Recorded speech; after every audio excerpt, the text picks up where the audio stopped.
শেখ হাসিনার জামানাতে আমার একটা স্বপ্ন ছিল শেখ হাসিনার একদিন পতন হবে, নতুন একটা সরকার আসবে, গণতন্ত্র আসবে। এমনকি আমি এমন স্বপ্ন দেখতাম যে শেখ হাসিনা যেহেতু বয়স হয়ে গেছে, যদি সেটা নাও আসে, শেখ হাসিনা যদি মারা যান, শেখ রেহানা আসবে, অথবা জয় আসবে, পুতুল আসবে, একটা ব্যাপক পরিবর্তন হবে, এরকম আমার মধ্যে একটা স্বপ্ন ছিল, একটা বিকল্প ছিল। বিশ্বাস করেন এই গত 17 মাসে আমার হাতে এখন কোনো বিকল্প নাই, কোনো রকম বিকল্প না। আমি যদি এখন চিন্তা করি যে শেখ হাসিনা যদি আবার বাংলাদেশে আসেন, যেভাবেই আসেন না কেন, বাংলাদেশে কেয়ামত হয়ে যাবে, আওয়ামী লীগের লোকজন যে ম্যাসাকার করবে, এটা আমি কল্পনাও করতে পারি না। এর মধ্যে আমি যে চল থাপড় খাবো না তার কোনো নিশ্চয়তা নাই, আওয়ামী লীগ যদি ফিরে আসে। তো আমার এখানে আওয়ামী লীগের বিকল্প আমার কাছে ভীতিকর একটা অবস্থা। আচ্ছা, যদি ডক্টর মোহাম্মদ ইউনূস আরো 2 বছর, 3 বছর, 5 বছর থাকেন, আমি কল্পনাই করতে পারছি না, কল্পনাই করতে পারছি না। আচ্ছা, যদি বিএনপি এই ক্ষমতায় আসে, আমার কাছে মনে হবে যে ইতিহাসের সবচেয়ে দুর্বল একটি সরকার। আমি একজন ইতিহাসের ছাত্র হিসেবে যদি অ্যাটলিস্ট 1200-1300 বছরের সেই সরকারদের কথা আমার এখন আমি মুখস্থ বলে দিতে পারবো, লাস্ট 1200 ইয়ার্সের যে বাংলাদেশে কারা কারা বিভিন্ন সময় ক্ষমতায় রয়েছে। তো সেই ক্ষেত্রে যদি তারেক রহমান সাহেব এখন যে পদ্ধতিতে নির্বাচন হচ্ছে এবং যে প্রক্রিয়াতে সবকিছু চলছে, এবং তিনি যদি প্রধানমন্ত্রী হন, তিনি হবেন গত 1200 বছরের মধ্যে সবচেয়ে দুর্বল এবং ক্ষণস্থায়ী একজন শাসক, এরকম একটা ঝুঁকির মধ্যে আছেন।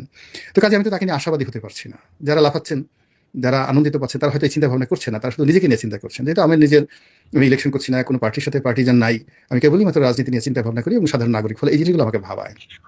আমি যখন চিন্তা করি যে ঠিক আছে, তারিক রহমান নাই, এই মামুনুল হক আছে, চরমোনাই পীর সাহেব আছেন, তারপরে জামাত ইসলাম আছেন, তারা সবাই মিলেমিশে একটা ইলেকশন করলেন, সেখানে বোরকা পরে মানুষজন আসলো, তারপরে বিভিন্ন এলাকার ভোট ঠোট দিয়ে একটা ইঞ্জিনিয়ারিং করে ঢাকা বিশ্ববিদ্যালয়ের ডাকসুতে তারা যেভাবে জিতেছে। তো সেরকম এই যে কলা কৌশলগুলো শোনা যাচ্ছে যে ঢাকাতে 20 লাখ ভোট নতুন ভোটার বিভিন্ন জায়গাতে হয়েছে, 2 কোটি নতুন নাকি এই বোরখা তৈরি করা হচ্ছে, মানে এই জিনিসগুলো বাতাসে ঘুরে বেড়াচ্ছে। এরপরে বিদেশে যে সকল ফরেন ভোট রয়েছে, প্রবাসী ভোট রয়েছে, তো সেগুলো তো 60 থেকে 70 লাখ যে ভোট, সেই ভোটগুলো অ্যাডভান্স ভোট দেওয়া হয়ে গেছে। এই জিনিসগুলো যা কিছু হচ্ছে, সবগুলো মিলিয়ে যদি আমি চিন্তা করি যে Amir Jamaat will be the prime minister of Bangladesh, তো সেক্ষেত্রে স্বরাষ্ট্রমন্ত্রী হবেন ওনার যাকে বলা হয় নায়েবে আমির বা সাধারণ সম্পাদক যিনি আছেন আব্দুল্লাহ তাহের অথবা মিয়া গুলাম পারওয়ার। এই জিনিসগুলো আমি ওখানে স্বস্তি পাই না। আমার কাছে মনে হয় এটা ভয়ঙ্কর কোনো কিছু, ভীষণ রকম একটা ভয়ঙ্কর, যেটা এখন ডক্টর ইউনূস আছে যে অবস্থা আছে, তার চেয়ে আমার কাছে এটা ভয়ঙ্কর মনে হয়। তো এই যে 17 মাসে ক্রমান্বয়ে আমার চিন্তা চেতনা, তারপরে আমার আশা, আমার স্বপ্ন, আমার প্রেম ভালোবাসা, এই দেশ কেন্দ্রিক যা কিছু আছে, কেমন যেন উলটপালট হয়ে যাচ্ছে। এই কয়দিন আগে হলো যে জাতিসংঘে থাকা যাবে না, এটা নতুন জাতিসংগীত লাগবে। কয়দিন আগে আবার হলে সংবিধান থাকা যাবে না, নতুন সংবিধান লাগবে, ছুড়ে ফেলে দেওয়ার সবকিছু।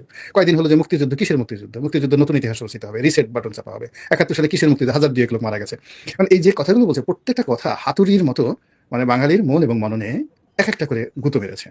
এবং আমাদের যে চিন্তা এবং চেতনা, আমাদের যে স্বপ্ন, আমাদের যে বেঁচে থাকা লড়াই এবং সংগ্রাম, সব কিছু এলোমেলো করে দিয়েছে। তো এই হলো, আমি এখন মানে একটা unpredictable, as like others the millions of Bangladeshi, lakh lakh Bangladeshi যেভাবে একটা আনপ্রেডিক্টেবল সময় কাটাচ্ছে। কেউ হয়তো অর্থনীতি নিয়ে, কেউ হয়তো পরিবার নিয়ে, কেউ হয়তো সোশ্যাল সিকিউরিটি নিয়ে, কেউ হয়তো মব নিয়ে, কেউ হয়তো রাজনীতি নিয়ে, সে একটা আনপ্রেডিক্টেবল অবস্থায় আছে। আমিও একেবারে একটা মানুষের যতগুলো ফিলিংস এই বাংলাদেশে থেকে একজন সচেতন মানুষের হওয়া সম্ভব, প্রায় প্রত্যেকটা ফিলিংসের ক্ষেত্রে আমি আঘাতপ্রাপ্ত হচ্ছি। এই হলো আমার অবস্থা ডক্টর মোহাম্মদ ইউনূসকে নিয়ে।